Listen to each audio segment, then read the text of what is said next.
And welcome back to the union election debates. I am Ellie Wermter and I'm joined here by the uncontested candidate for VP Engagement, Dan Varley, and the current VP Engagement, Hannah Talbot. Hello, welcome to you both. So for anyone who is unaware of what the role of VP Engagement entails, the VP Engagement supports student groups to interact and positively impact the external community. The role helps to establish meaningful partnerships and relationships with the local community, as well as leading initiatives including RAG to enable students to support charitable causes. You will work to ensure that students' unions' image and profile remains positive and engaging to all. Dan, is that doable? I think you need to be, cheesily, you need to be quite engaging. Mm-hmm. So you need to be quite a friendly person. Yes. Happy to talk to all sorts of people. Also proactive, so knowing basically the future, but sort of being able to deal with problems as soon as they start arising and not sort of when it's all happened and you're just trying to clear up. And also quite passionate about SUSU, because the main job is trying to sell SUSU, and if you're not a fan, then it's not really going to work, is it? Would you call yourself a fan? I think I would, yeah. I've always been a part of SUSU since I joined the uni, so yeah, I would say I was a fan. A SUSU fan. I don't know what the term for that is, but we'll make one up. Okay. Hannah, in your experience, what do you feel constitutes the ideal VP Engagement candidate? So the personality-wise? Yes. Well, kind of like Dan said, really, but you've got to be able to, I think one important thing I've learned is that you have to be able to manage quite a lot, because it encompasses quite a bit as a zone, and then as the role itself, there's more to it. So being able to kind of be open with your small team and external engagement is super important. Being able to work alongside your team, so with the SABs as well, is super important again. Yeah, I suppose it's being able to know that you can rely on a team, that you don't have to do everything by yourself. And again, yes, being open, being positive, and being able to showcase that to more than just everyone in the union. So again, outside the community too. Okay, and for those who didn't already know, Hannah is the current VP for Engagement, so she's talking from experience. Dan, do you think you can fill these boots? I'd like to think so. Yeah, I agree with what Hannah said. Getting involved with the community, all those kinds of things that I'd hope I'd be able to do. Okay, great. Do you think that too much emphasis is placed on online or digital engagement? I wouldn't say too much emphasis is. I think now social media is a big part of most students' lives, that it's just such a quick and easy way for every student to see what's happening. Hannah, would you agree with that? Social media, of course, is such a funny one. I remember when I was in my second year, and Facebook, for example, was where everybody went. And it's because obviously there are so many sites coming up, it's actually getting more and more difficult to gauge kind of who is where. And of course, we have, as 23,000 students body, we have so many students we have to tailor to. So again, I'd be interested to see how what you do to try and tailor that. I think you're right in the sense that you can't rely on one. You can't say, Facebook will get us everyone. You have to find out what students use, how they use it. There's things like Snapchat, Instagram's quite a big one at the moment. But again, alongside other forms of communication that the union uses. And how would you go about finding the social media that students are using? I think already you can see that things like the Facebook has 20,000 likes, and obviously that's over a period of time, rather than the core student body. But I think there's ways to find out. You can do surveys, that kind of thing, but just to try and understand what they are using. Can I ask a question myself too quickly? Where do you think students are mostly at the moment on social media? Whereas Facebook, for example, was the key point a couple of years ago, where do you think they are now? I think Twitter a lot. The quicker it is, the more people use it. So Snapchat's really quick, you only see something once. Instagram, I think a lot of people like that, as long as it's got good content. I think if you have good content, people will be interested in what you're trying to tell them. And how do you hope to engage people that are not so media savvy? Again, so we do, the union does emails and stuff, things like that, and also just about on campus being able to find the information that you want. A lot of students are on campus a lot of the time, and so using the building as a hub of information and being able to say, this is the place where you need to go, or this is the point you need to find this information. And on from that point, Hannah, how do you think SUSU could boost its presence outside of the physical buildings? We've just been speaking about posters and being here present. What about outside of this building? So it's a funny one again, because you don't really want to do too much on social media now. It's trying to find that fine balance. So for me, for example, and in this role, it's very important that you go out and meet face to face with people, because again, it gets so saturated on like news feeds nowadays. So I think in this role in particular, it's most important that you attend meetings, that you turn up, that you engage with people like face to face and get that kind of instant relationship. Like, it's super important. That's for the external community, well, for local residents anyway.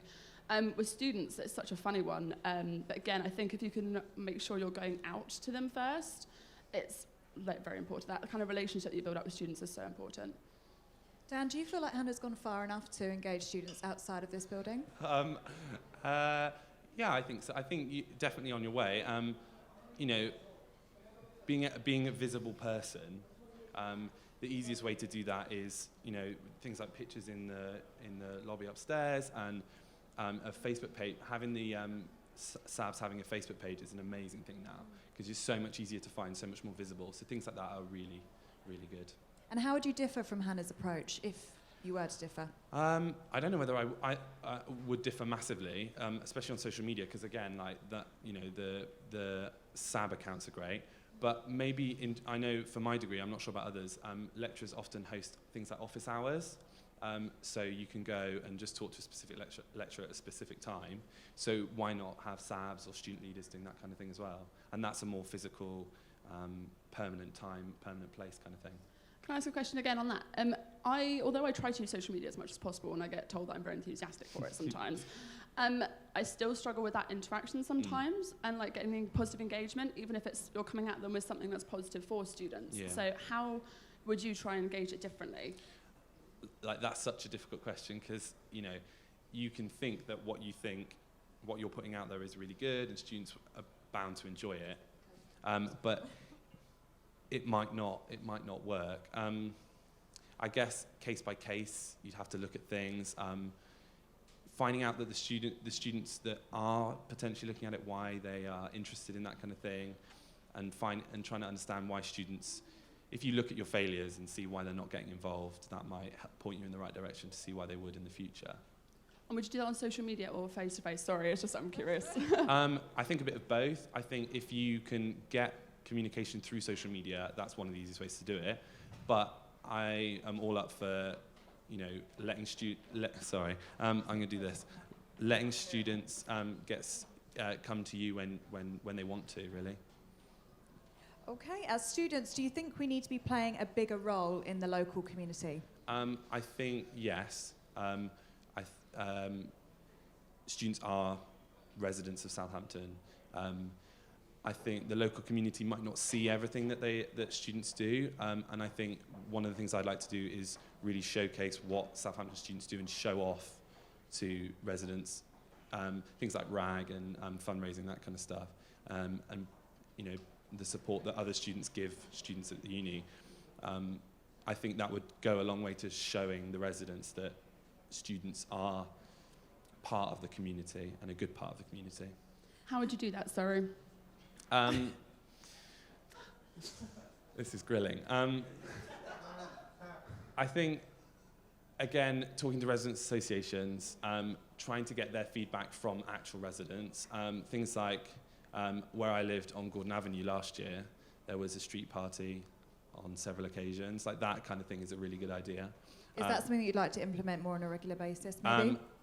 Not more regular, because it was done sort of in summer. You wouldn't want to do it in the rain.